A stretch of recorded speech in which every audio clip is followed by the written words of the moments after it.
nom du Père et du Fils et du Saint-Esprit, ainsi soit-il. Cette année, c'est un petit peu particulier puisque nous fêtons la fête de l'Annonciation au temps de la Passion, au temps où il y a déjà les voiles sur les statues, sur la croix. L'Église semble déjà en deuil, mais on fait une petite exception pour fêter la fête de l'Annonciation. D'ailleurs, pourquoi les voiles sur les statues, et surtout sur la croix? Pourquoi sur la croix? Eh bien, pour nous préparer à la grande adoration du Vendredi Saint, pour aller en fait au-delà des apparences, parce que nous sommes habitués à voir la croix, très habitués à voir la croix. On a des croix partout, dans les églises, mais même dans nos maisons, dans les rues, même en France, enfin dans les routes, plutôt en campagne. Grâce à Dieu, nous avons encore des croix. Et c'est bien, il faut conserver ce symbole de la croix. Mais on a tendance à s'habituer au mystère de la croix. Et donc, l'Église veut nous faire dépasser les apparences, dépasser l'habitude.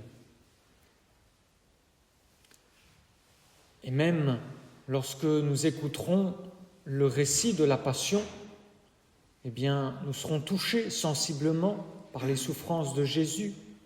On est ému en entendant ce récit de la Passion. Mais l'Église veut nous faire aller plus loin que cela. Vous voyez, parce que l'émotion dans la vie spirituelle, c'est bien, mais ça ne suffit pas. Parce que quand la tentation arrive, quand la tentation au péché arrive, eh bien, l'émotion, l'attrait du péché est souvent plus fort que l'émotion qu'on a eue lorsqu'on a entendu la Passion, parce qu'elle s'est dissipée, parce qu'elle n'est plus là présente, l'émotion. Elle est passagère par sa nature. Autrement dit, l'Église, en voilant la croix, eh bien, vous fait chercher le sens de la croix, veut nous faire désirer la croix, veut nous faire aimer la croix et veut nous faire enfin adorer la croix le Vendredi Saint. Elle prépare donc 2 semaines à l'avance cette adoration de la croix. Et Vendredi Saint, pendant le temps de la Passion, nous chantons justement « Fulget crucis mysterium » resplendira le mystère de la croix. Et puis à Pâques, nous dévoilerons toutes les statues, et alors la gloire de la croix sera accompagnée de la gloire des saints. En attendant, la logique est la suivante: tous les saints sont les imitateurs de la croix du Christ, ont cherché la croix du Christ. Celui qui veut être mon disciple, qu'il renonce à lui-même, qu'il prenne sa croix, qu'il me suive, a dit notre Seigneur. Et nous dévoilerons en particulier la grande statue de Notre-Dame des Sept Douleurs. Je me suis toujours dit qu'il était un petit peu dommage que lors de la fête de Notre-Dame des Sept Douleurs, lors de la fête de la Compassion de Notre-Dame, l'une des 2 fêtes, puisqu'il y en a 2, il y en a une au septembre, mais celle de la Passion, eh bien, la statue de la Sainte Vierge, la statue des Sept Douleurs, était voilée. Pourtant, nous avons la grâce d'avoir une grande et belle statue de Notre-Dame des Sept Douleurs. Puis aussi, le jour de la fête de l'Annonciation, nous n'avons pas de statue de la Sainte Vierge. Mais voyez, que les statues de la Sainte Vierge soient voilées aujourd'hui, eh bien, cela revêt un sens tout particulier.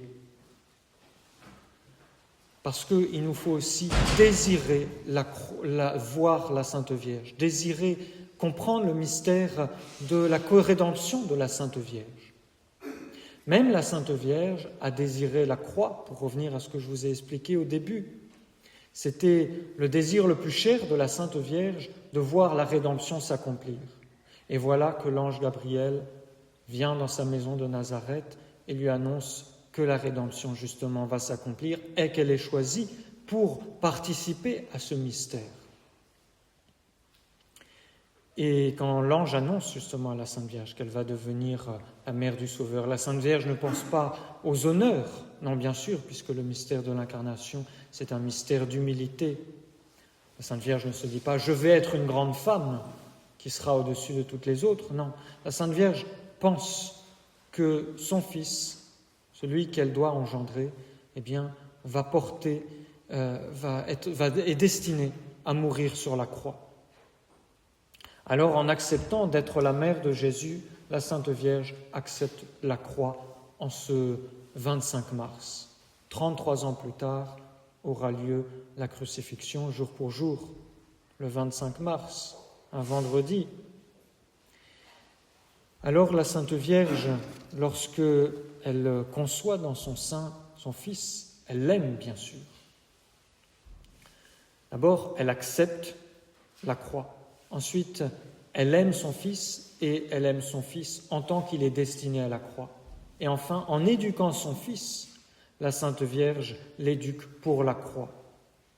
C'est une très belle leçon d'ailleurs pour les mères chrétiennes. Il faut accepter ses enfants comme des chrétiens, comme des âmes destinées à être les amis de la croix de Jésus. Ensuite, il faut aimer ses enfants et tous les sacrifices, toutes les croix qui viennent avec les enfants. Et enfin, il faut éduquer ses enfants en leur donnant l'amour de la croix, l'amour du sacrifice. Mais c'est aussi une leçon pour chacun d'entre nous. Accepter la croix, d'abord, c'est accepter de souffrir, c'est la résignation. Ensuite, souffrir avec amour, l'amour du sacrifice. La Sainte Vierge nous donne cela pendant le temps de la Passion. Ensuite, se conformer à la croix de Jésus, c'est aimer Jésus tellement, comme la Sainte Vierge a aimé Jésus tellement fort, eh bien, qu'on recherche la croix de Jésus, puisqu'elle est inséparable de Jésus. Et on la cherche toute sa vie, depuis le début de sa vie chrétienne jusqu'à sa mort. Si on considère Jésus lui-même, petit enfant, dans le sein de sa mère, eh bien, il s'est entièrement conformé à la volonté de son Père éternel. Il s'est offert dès le premier instant. Il a désiré la croix dès le premier instant. Il prévoyait tous les supplices qu'il aurait à souffrir.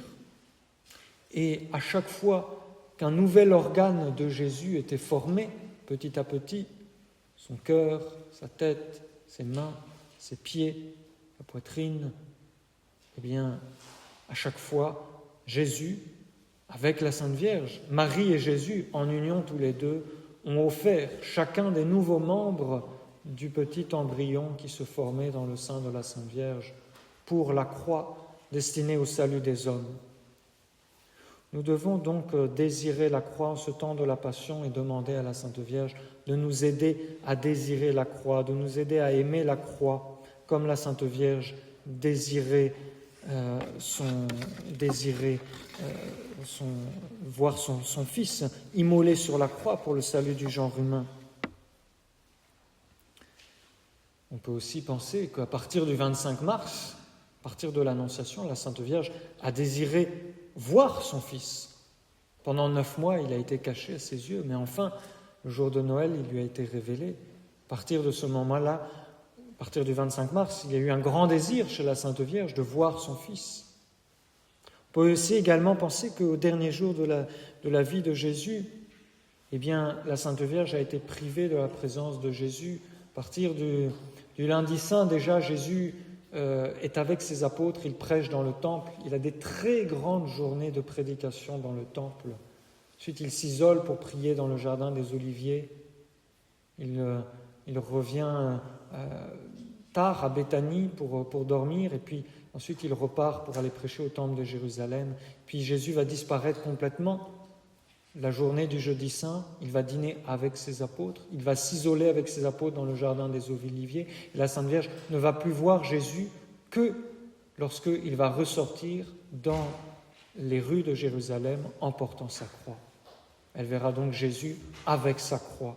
La Sainte Vierge, pendant ces jours-là, a eu un grand désir de voir Jésus, mais de voir Jésus, elle l'a vu avec sa croix. Nous devons, nous aussi, désirer voir les images de la Sainte Vierge comme nous désirons la croix, comme nous désirons voir la croix le vendredi saint. Il y a une petite histoire que l'on raconte, que saint Alphonse raconte, c'est un ermite dans le désert, dans les premiers temps de l'Église, qui avait dans sa cellule une image de la Sainte Vierge. Et cet ermite était très tenté de péché grave par le démon. Le démon le tentait presque jour et nuit.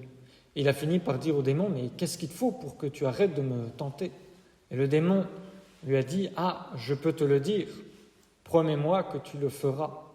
Et l'ermite lui a promis, malheureusement, il ne faut jamais rien promettre au démon, évidemment, et l'ermite a promis, et le démon lui a dit, eh bien, je veux que tu enlèves de ta cellule cette image de la Sainte Vierge.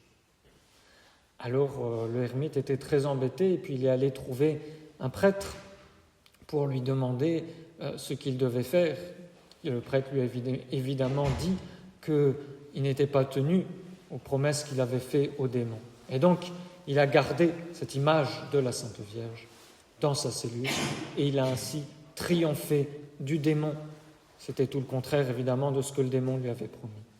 La vue de l'image de la Sainte Vierge l'a sauvé. Il avait la Sainte Vierge sous les yeux, cette image de la Sainte Vierge. Nous aussi, nous devons désirer voir les images de la Sainte Vierge. Pendant ce temps de la Passion, ou en tout cas dans les églises, il y a la statue de la Sainte Vierge est couverte. Eh bien, cela doit nous encourager à voir encore plus, à honorer encore plus les images de la Sainte Vierge. Et puis, nous devons enfin désirer voir la Sainte Vierge dans sa gloire. De même que notre Seigneur Jésus-Christ reviendra sur les nuées portant sa croix, mais sa croix glorieuse, avec son corps glorieux. Et là, cette vue de notre Seigneur nous réjouira. De même, nous aussi, nous verrons la Sainte Vierge un jour, glorieuse, aimante, souriante. Eh bien, nous devons désirer voir la Sainte Vierge. Il y a aussi cette histoire que l'on raconte d'un moine, je crois que c'est un moine, une personne en tout cas, qui voulait absolument voir la Sainte Vierge, qui demandait en fait une apparition de la Sainte Vierge, tout simplement, ni plus ni moins. Et le bon Dieu lui a fait savoir que pour voir la Sainte Vierge, eh bien, il allait devenir aveugle. Donc certes, il verrait la Sainte Vierge, mais il deviendrait aveugle. Alors il a dit, bon d'accord, j'accepte le contrat. Et au dernier moment où la Sainte Vierge allait lui apparaître, il a mis une main sur son œil parce qu'il n'avait pas envie de devenir totalement aveugle. Donc il a vu la Sainte Vierge avec un œil. Mais il a trouvé cela tellement beau qu'il s'est dit après l'apparition, mais qu'est-ce que j'ai été bête, j'aurais dû ouvrir mes deux yeux bien grands. Alors il a redemandé à ce que la Sainte Vierge lui apparaisse pour qu'il puisse la voir avec les deux yeux. Et c'est ce qui s'est passé, la Sainte Vierge lui est apparue. Et cette fois-ci, il a vu la Sainte Vierge avec son œil qui ne l'avait pas vu jusque-là, et même avec les deux yeux, puisque la Sainte Vierge l'a guéri. Il a été guéri totalement de sa cécité. Nous devons désirer voir la Sainte Vierge, non pas seulement la statue de la Sainte Vierge, mais voir la Sainte Vierge au ciel. Et pour cela, il faut passer par la croix de Jésus. Demandons à la Sainte Vierge un grand amour de la croix de Jésus pendant ce temps de la Passion. Au nom du Père et du Fils et du Saint-Esprit, ainsi soit-il.